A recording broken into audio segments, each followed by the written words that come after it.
People sometimes question a message that comes through in a reading because they can't imagine how their loved ones would have access to the information they're sharing, or even understand it. The explanation is always the same. Universal knowledge is like heaven's version of the internet, where an infinite amount of information is available. But in this case, there's no need to Google anything. Everything a soul needs to know about any topic is right there.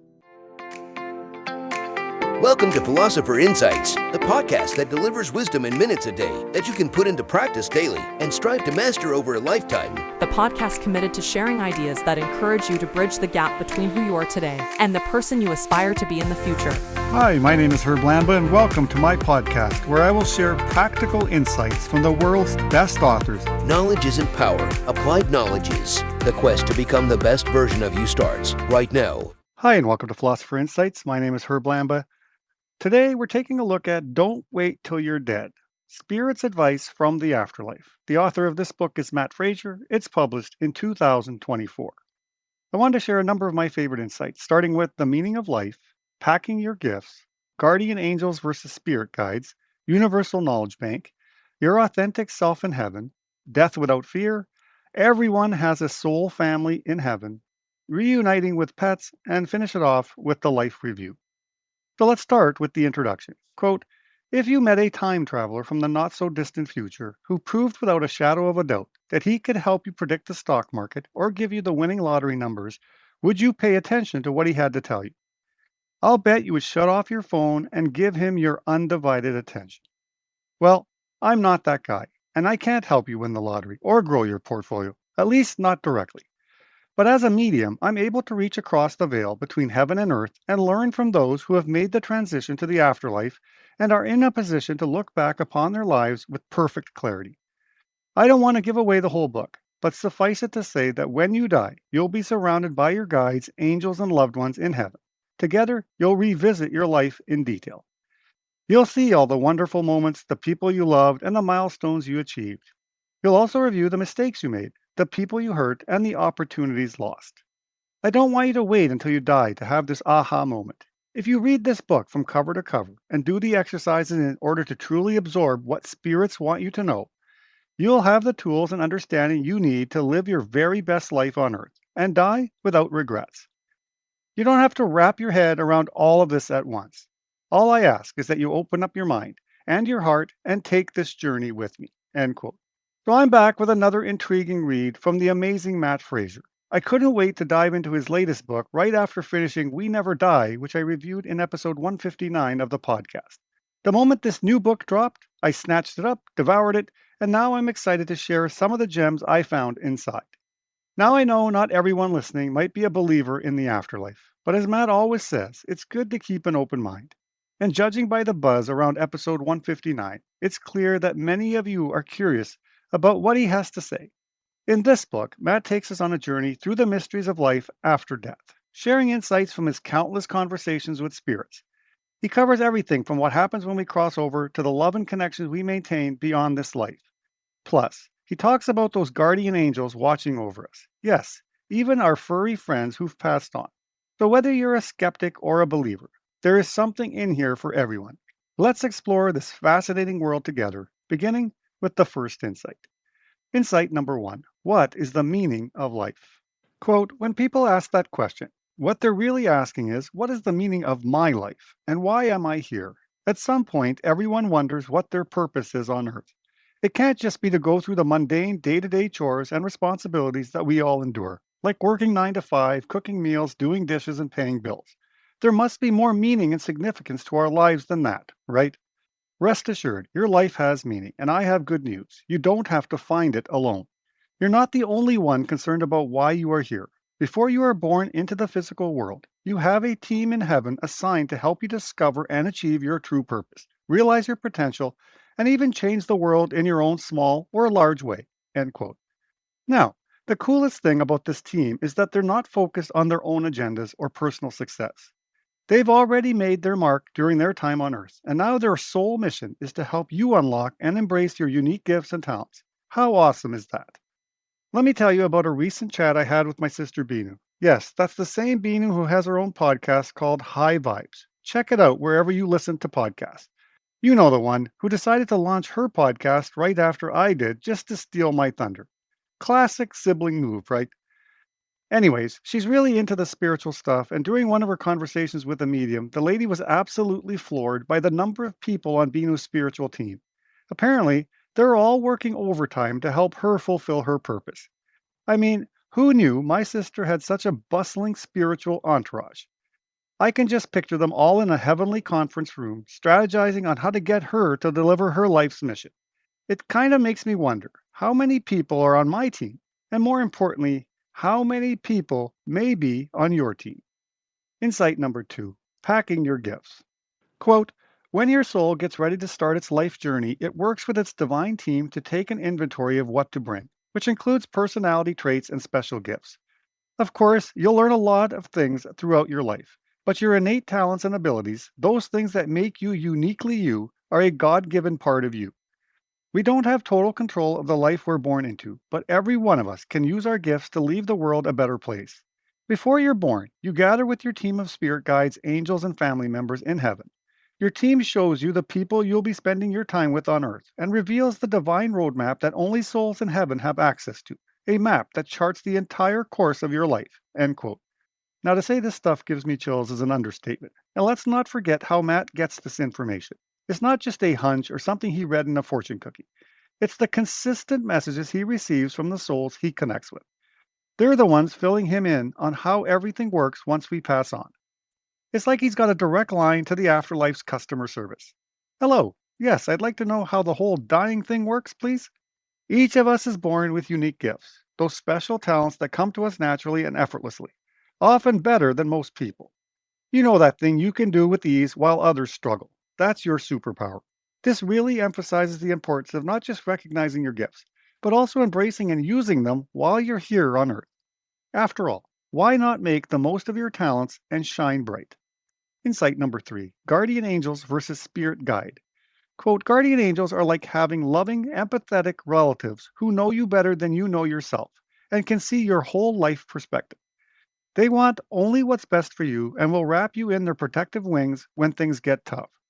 That might sound like a spirit guide, but there's one key difference. Your spirit guide's job is to help you navigate your life's course, leading you through experiences, introducing you to people you need to meet, and taking you to the places you need to go.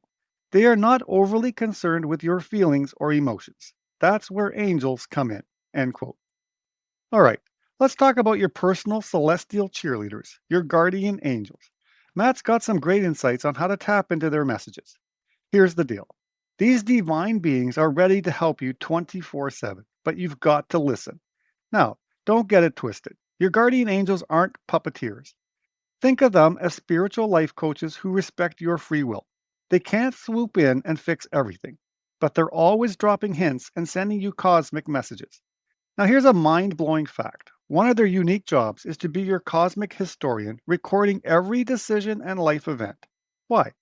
So when you pass on, hopefully not anytime soon, you can binge watch your life's greatest hits in a life review. It's like Netflix, but way more personal.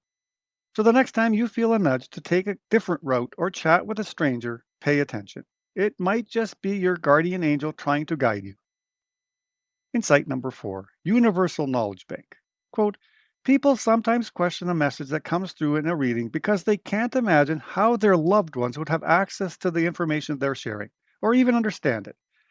The explanation is always the same. Universal knowledge is like heaven's version of the internet, where an infinite amount of information is available. But in this case, there's no need to Google anything. Everything a soul needs to know about any topic is right there, instantly accessible as part of their awareness, shared by all beings who have passed over since the universe began. End quote. Now, to be honest, I had to read that paragraph twice. It just staggers the mind.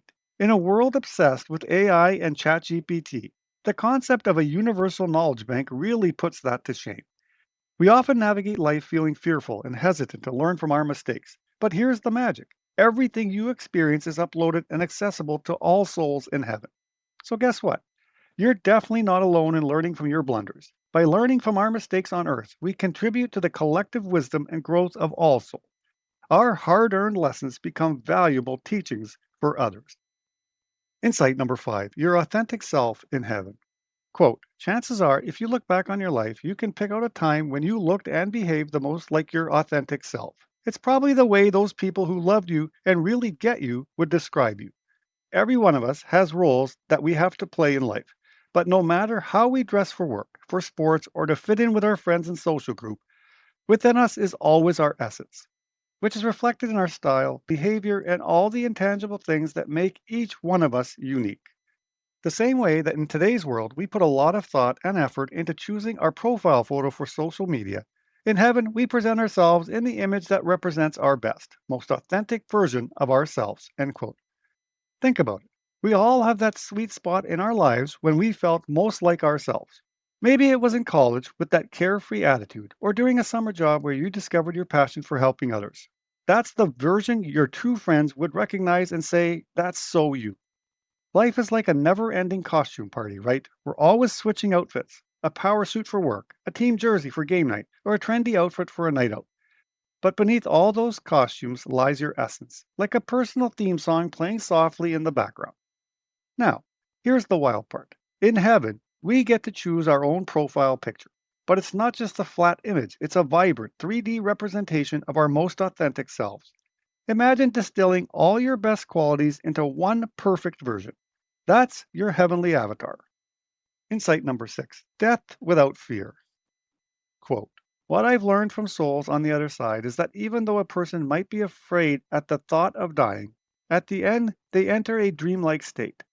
Suddenly, their fear dissolves and they become very detached from life. Their deceased loved ones are there to comfort them and escort them through the veil, and they peacefully slip away. The weirdest thing about dying is that you don't actually know what's happening when you're going through it. Transitioning isn't like opening a door or getting off an airplane and being in another country. It's more like when you wake up from a dream, and for that moment between asleep and being fully awake, you ask yourself, did that really happen? End quote. Matt emphasizes that you won't feel freaked out when you arrive in heaven. Not at all. Instead, you'll be warmly welcomed by loved ones and pets who have already passed on. Insight number 7: everyone has a soul family in heaven. Quote, sometimes people worry that if a baby or child passes away, they won't have anyone to meet them in heaven. If that child never lost anyone in their short life, would they be all alone? It's not like the person who grew up with their parents and grandparents and lost them, then got reunited in heaven. But rest assured, even babies who die without knowing a single soul have people waiting for them in heaven. Those souls might not have known them in the physical world, but remember, those babies and young children were with their family in heaven before they were born and will be reunited with them. End quote. Well, I guess it's true that nobody dies alone. I shared this insight for the benefit of one person in my life that lost her baby, and all I hope that knowing this brings her and her family some comfort. Her daughter is not only surrounded by loved ones, she is now a guardian angel blessing her family from beyond. Insight number 8: reuniting with pets. Quote, one of the things that freaks me out, even after years of being a medium, is that pets can actually speak to us in the afterlife. It makes sense because no matter what their nationality or species, all spirits can communicate with one another. Someone who spoke Greek when they were alive can talk to someone who spoke Italian and communicate perfectly. It's the same with our pets. They can speak full sentences and communicate just like people. Our animals can't possibly understand what we go through when they get sick. They don't understand the sacrifices we make out of love for them, and at least not while they're alive.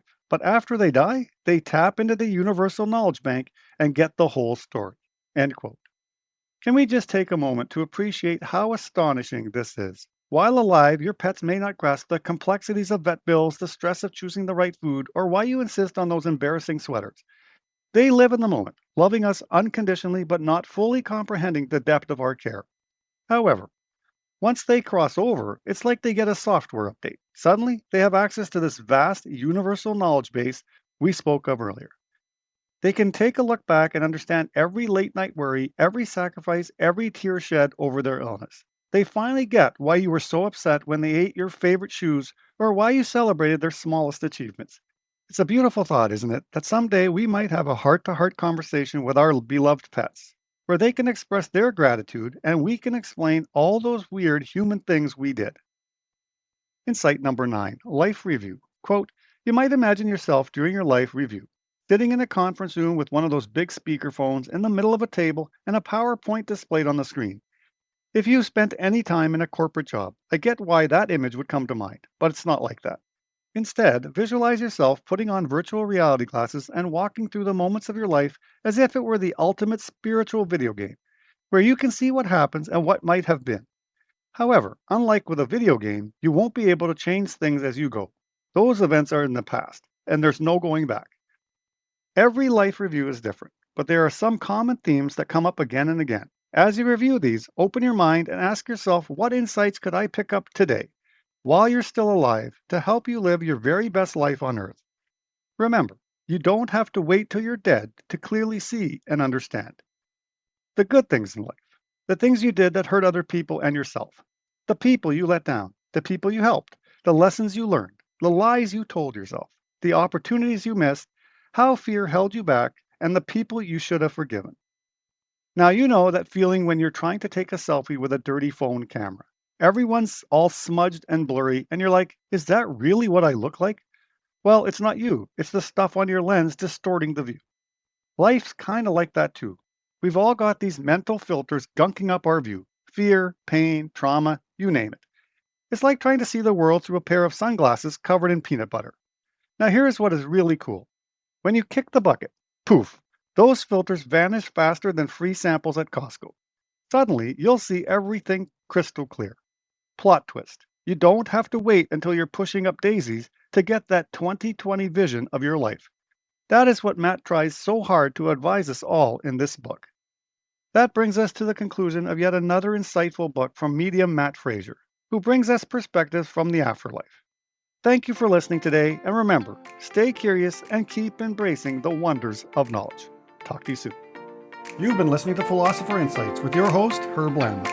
If you enjoyed this episode and you'd like to support the podcast, please share it with others, post about it on social media, or leave a rating and review.